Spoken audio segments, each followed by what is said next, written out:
పలకలోనే రాసుకోవాలి. గోడల మీద పెన్ను పేపర్ తీసుకుని రాసి పాడు చేయకూడదు, ఇంకు చల్లకూడదు. చల్లితే మీ హెడ్ మాస్టర్ మీకు ఫైన్ వేస్తాడు, నీల్ డౌన్ పనిష్మెంట్ ఇస్తాడు. సరేనా? నీట్గా పెట్టుకోవాలా. బాగున్నాయా?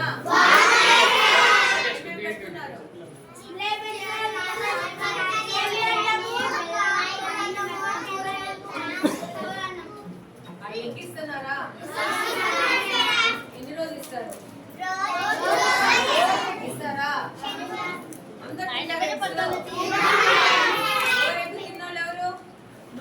తినని వాళ్ళు అందరు తింటారా? ఎగ్గు మళ్ళీ ఇంకేమి ఇస్తారు? ఎన్ని గంటలకు ఇస్తారు చెక్కీసు?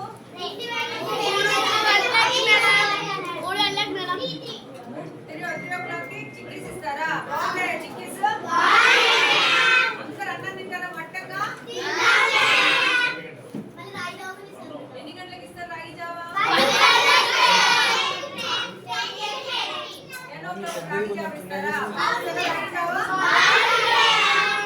పొద్దున బ్రేక్ఫాస్ట్ ఎక్కడ చేసి వస్తారు? మీ ఇంట్లో తినేసి వస్తారు. వచ్చినాక 10 గంటలకు రాగి జావా ఇస్తారు. 1 గంటకు అన్నం పెడతారు.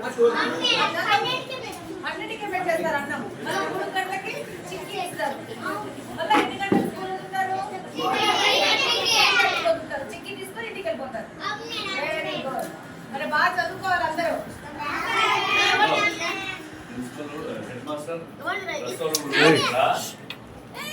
నేను సొంత డబ్బు పెట్టి పెయింటింగ్ చేసిన, మీరు మళ్ళా ప్రభుత్వంతో పెయింటింగ్ చేయించినామని మళ్ళా బిల్లు రికార్డ్ చేయొద్దని చెప్తున్నా. అన్ని స్కూల్స్కి ఇచ్చినప్పుడు దీనికి ఇస్తారు, ఇచ్చినప్పుడు మళ్ళీ మేము చేయించినామని బిల్లు రికార్డ్ చేస్తే మాత్రం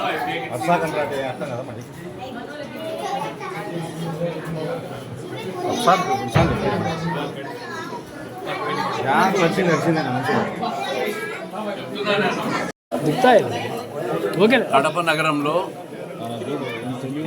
స్వచ్ఛ కడప మన కడప అని గౌరవ ఎమ్మెల్యే గారి ప్రోగ్రాంలో భాగంగా ఈ 14వ డివిజన్కు 4 రోజుల కిందట వచ్చినప్పుడు ఈ స్కూల్ను ఒకసారి పరిసరాలను పరిశీలిస్తే పెయింటింగ్ లేక పరిశుభ్రత లేక చాలా ఘోరంగా పరిస్థితులు ఉన్నాయి.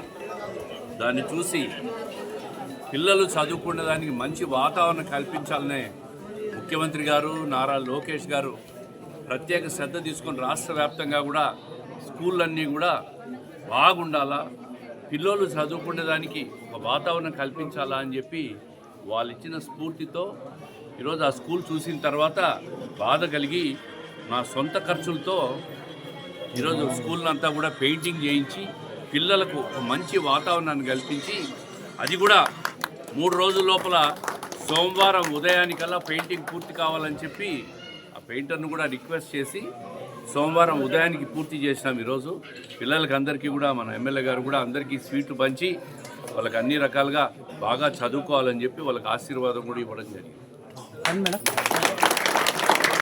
అందరికీ నమస్కారం. ఈరోజు ఎన్టీఆర్ నగర్లో మొన్న 4 రోజుల క్రితం మన కడప స్వచ్ఛ కడపను చేయడం జరిగింది. అందులో భాగంగా ఈ స్కూల్ని కూడా విజిట్ చేయడం జరిగింది. స్కూలు పరిసర ప్రాంతాలు సరిగ్గా లేవు, కొంచెం పెయింట్లు సరిగ్గా లేకుండా కొంచెం డార్క్లో క్లాస్ రూమ్స్ ఉండడము అది కరెక్ట్ కాదు. పిల్లలు ఒక బ్రైట్ ఎన్విరాన్మెంట్లో చదువుకోవాలని చెప్పేసి సారు శ్రీనివాసరెడ్డి సారు ఈ స్కూల్కి అడిగారు కార్పొరేషన్ వాళ్ళని, మీరేమన్నా దీనికి డబ్బులు గ్రాంట్ చేయగలుగుతారంటే మా దగ్గర డబ్బులు లేవు, ఇవ్వలేము అని చెప్పేసి కార్పొరేషన్ సంబంధించిన అధికారులు చెప్పడంతో సొంత డబ్బులతో అయినా కానీ ఈ స్కూల్ని ఇమీడియట్గా రిపేర్ చేయించాలని చెప్పి అప్పటికప్పుడు దీనికి డబ్బులు ఇవ్వడం జరిగింది. శ్రీనివాసరెడ్డి గారి సౌజన్యంతో ఈ స్కూల్లో పెయింట్లు వేసేసి దీనివల్ల నీట్గా మంచి స్థితిగతుల్లోకి తీసుకురావడం జరిగింది. ఎన్టీఆర్ నగర్లో ఉండేదంతా బలుగు బలిగిన వర్గాలు, చాలా పేదవాళ్ళు, కూలి పనులు చేసుకుంటా, రిక్షాలు, ఆటో నడుపుకుంటా పేదోళ్ళు ఉంటారు. సో మనము ముఖ్యంగా కూటమి ప్రభుత్వము పేదోళ్ళు ఎక్కడున్నా వాళ్ళ యొక్క స్థితిగతులు మెరుగుపరిచే ఉద్దేశంలో పనిచేస్తూ ఉన్నాము. తప్పకుండా రాబో కాలంలో ఇంకా పెద్ద ఎత్తున అన్ని చాలా స్కూల్స్ని విజిట్ చేయడం జరుగుతుంది. అలాగనే లాస్ట్ 3-4 మంత్స్ నుంచి లోకేష్ గారికి కూడా 2 దఫాలు ఇక్కడున్న మున్సిపల్ హై స్కూల్స్ కానీ అలాగనే జెడ్పీ స్కూల్స్ కానీ వీటి స్థితిగతులు మారాలా, చాలా స్కూల్స్కి కాంపౌండ్ వాల్ కట్టేది ఉంది, అలాగనే బెంచులు కూడా ఏర్పాటు చేసేది ఉందని చెప్పేసి అర్జీలు కూడా పెట్టడం జరిగింది. వాటి సంబంధంగా కొన్ని స్కూల్స్కు RO ప్లాంట్లకు కూడా పర్మిషన్ ఇవ్వడం జరిగింది. రాబో ఒక విద్యా సంవత్సరంలో ఇంకా పెద్ద ఎత్తున పిల్లలకు కావాల్సిన సదుపాయాల విషయంలో ఇంకా ముందుకెళ్తాము. ఇంకా కఠినతరంగా పనిచేసి వాళ్ళకి కావాల్సిన సదుపాయాలు ఇచ్చే విధంగా ముందుకెళ్ళి పనిచేస్తామని సందర్భంగా తెలియజేసుకుంటున్నాను. ఇంకా టౌన్లో ఉన్న పెద్దవాళ్ళు ఎవరన్నా సమాజ సేవ చేయాలనుకుంటే మనకు ముఖ్యమంత్రి గారు చెప్పారు, P4 మోడల్లో వచ్చి సమాజ సేవ చేయండి. 10% ఉన్న ధనికులు వచ్చేసేసి 90% ఉన్న పేదవాళ్ళకి వాళ్ళకు సహకారంగా ఉంటూ ఇలాంటి పెద్ద సేవా కార్యక్రమాలు చేస్తే దారిద్ర్య రేఖ నుంచి ఉన్న పిల్లలందరూ బయటికి రావడం జరుగుతుంది. అలానే ఎక్కువ మంది పిల్లల్ని చదివించుకోవడం కానీ వాళ్ళకి ఏదైనా ఉద్యోగ అవకాశాలు కానీ ఇవ్వడానికి కూడా అవకాశం ఉంటుంది. అడాప్ట్ చేసుకోండి అని చెప్పేసి ఇప్పుడు ఈ మధ్యన P4ని మనకు పరిచయం చేయడం జరిగింది.